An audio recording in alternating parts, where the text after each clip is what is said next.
টুইটুম্বুর পানিতে শত বছর ধরে এভাবেই ভেসে চলেছে পুরনো এই কবরটি। বন্যা কিংবা খরস্রোত কোনো কিছুরই যেন তোয়াক্কা নেই। শত চেষ্টা করার পরও এক চুল পরিমাণও কেউ সরাতে পারেনি কবরটিকে। পানি বাড়লে কবরটি ভেসে ওঠে, পানি নিচে নামলে কবরটি নেমে যায়। তখন পানি বাড়লো গোড়ও বাড়ি যায়, পানি কমে গেলে গোড় কমে গেল, এটি আসলে। কবরটিকে ঘিরে নানান অলৌকিক ঘটনা কালের সাক্ষী হিসাবে রয়েছে।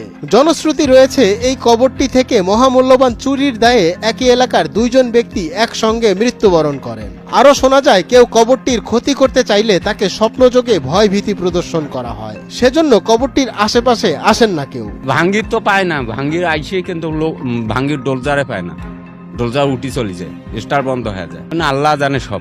যেমন কার কবর সামনে থাকে পানি কমলে ওই মনকান শুকান মনকান থাকলে যত দূর আছে তত দূরে থাকে। এমন অলৌকিক একটি কবরের সন্ধান মিলেছে নীলফামারী জেলার কিশোরগঞ্জ উপজেলার সিট রাজীব সরকার পাড়া এলাকায়। এলাকাবাসী জানায় কবরের বাসিন্দা দেবার হাজী প্রভাবশালী ধনী এবং বুজুর্গ ব্যক্তি ছিলেন। জানা যায় একসময় এলাকার কল্যাণে 82 একর জমি দান করে দিয়ে তিনি পায়ে হেঁটে হজের উদ্দেশ্যে রওনা হন। হজ শেষে দেশে ফিরে তিনি শেষ নিঃশ্বাস ত্যাগ করেন। নাগে দেয় কিন্তু তুলি পায় না, এখনো তো নষ্ট হয়ে যায়। এখন তো ও হাজি যে তো হজ করিয়ালছে, ও হাজি সাহেব খুব ভালো আলেম ছিল, দিনদার লোক, আল্লাহ মাফ করে দেব। একদিন পরে হাজগার ছিল।